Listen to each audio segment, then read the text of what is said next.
ఈరోజు నాగర్ కర్నూలు జిల్లా ప్రధాన వార్తలు చూసినట్లయితే కాంగ్రెస్ ప్రభుత్వం అధికారంలోకి వస్తే ఇచ్చినటువంటి హామీలన్నిటి కూడా నెరవేరుస్తామని చెప్పేసి కల్లిబొల్లి మాటలు చెప్పి గద్దెనెక్కిన తర్వాత హామీలన్నింటినీ కూడా తుంగల్లో తొక్కి ఇప్పుడు ప్రజలను తిప్పలు పెడుతుందని చెప్పేసి మాజీ ఎమ్మెల్యే మర్రి జనార్దన్ రెడ్డి ప్రభుత్వంపై మండిపడ్డటువంటి పరిస్థితి కనిపించింది. నాగర్ కర్నూలు జిల్లా అమ్రాబాద్ మండల కేంద్రంలో పదరా అమ్రాబాద్ మండలాలకు సంబంధించినటువంటి బీఆర్ఎస్ శ్రేణులకు సంబంధించినటువంటి ఆత్మీయ సమ్మేళన సభ జరిగింది. ఈ సమావేశానికి ముఖ్య అతిథిగా మాజీ ఎమ్మెల్యే మర్రి జనార్దన్ రెడ్డి హాజరు కావడంతో బీఆర్ఎస్ శ్రేణులంతా కూడా ఆయనకు ఘన స్వాగతం పలికినటువంటి పరిస్థితి కనిపించింది. ఈ సందర్భంగా బీఆర్ఎస్ శ్రేణులతో కలిసి ఆయన అన్ని విషయాలు కూలంకుషంగా మాట్లాడారు.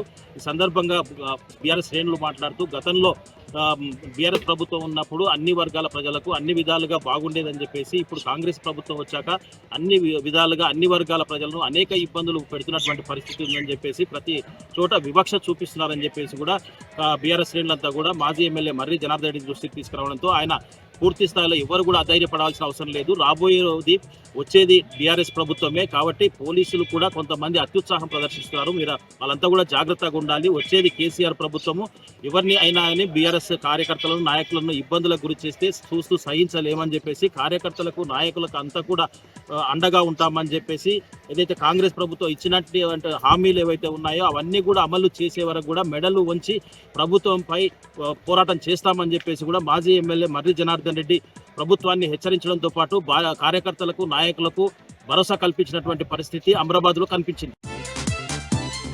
మరొక వార్త చూసినట్టయితే కల్వకుర్తి నియోజకవర్గంలో గత 4 రోజుల నుంచి కూడా త్రిబుల్-ఆర్ అలైన్మెంట్ను వ్యతిరేకిస్తూ అక్కడ ఉన్నటువంటి సన్నకారు రైతులంతా కూడా ఆందోళనకు దిగుతున్నటువంటి పరిస్థితి కనిపించింది.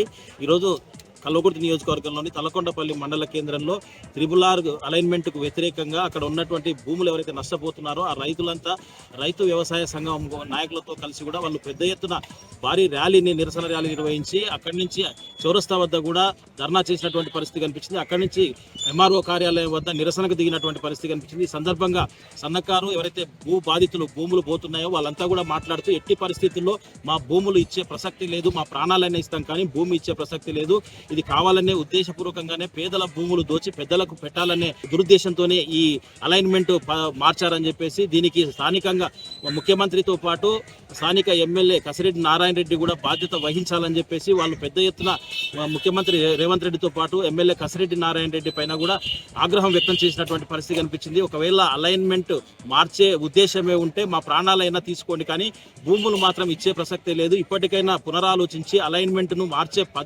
విధానాన్ని మార్చుకోవాలని చెప్పేసి కూడా వాళ్ళు ప్రభుత్వానికి హెచ్చరించినటువంటి పరిస్థితి కనిపించింది. మరొక వార్త చూసినట్టయితే నాగర్ కర్నూలు జిల్లా వ్యాప్తంగా కూడా మిలాద్ ఉన్ నబీ ఉత్సవాలు ముస్లిం సోదరులంతా కూడా ఎంతో ఆనందోత్సవాల మధ్య ఘనంగా నిర్వహించినటువంటి పరిస్థితి కనిపించింది. కల్వకుర్తి పట్టణంలో ఉదయం నుంచే కూడా మిలాద్ ఉన్ నబీ ఉత్సవం సందర్భంగా భారీ ర్యాలీ నిర్వహించారు. ఈ ర్యాలీలో భారీ పోలీస్ బందోబస్తు మధ్య కూడా ఈ ర్యాలీ నిర్వహించినటువంటి పరిస్థితి కనిపించింది. ర్యాలీ అనంతరం వాళ్ళు రక్తదాన శిబిరంతో పాటు అన్నదాన కార్యక్రమాన్ని కూడా ఏర్పాటు చేశారు. ఈ రక్తదాన శిబిరంలో చాలా మంది కూడా రక్తదానాన్ని చేయడంతో పాటు అన్నదానంలో కూడా నిరుపేదలైనటువంటి చాలా మంది కూడా పాల్గొన్నటువంటి పరిస్థితి కనిపించింది. ఏదేమైనప్పటికీ ఎలాంటి అవాంఛనీయ సంఘటనలు జరగకుండా ఎంతో సంతోషంతో భక్తి శ్రద్ధలతో ముస్లిం సోదరులంతా కూడా మిలాద్ ఉన్ నబీ ఉత్సవాలు ఎంతో ఘనంగా కల్వకుర్తి పట్టణంలో నిర్వహించినటువంటి పరిస్థితి కనిపించింది.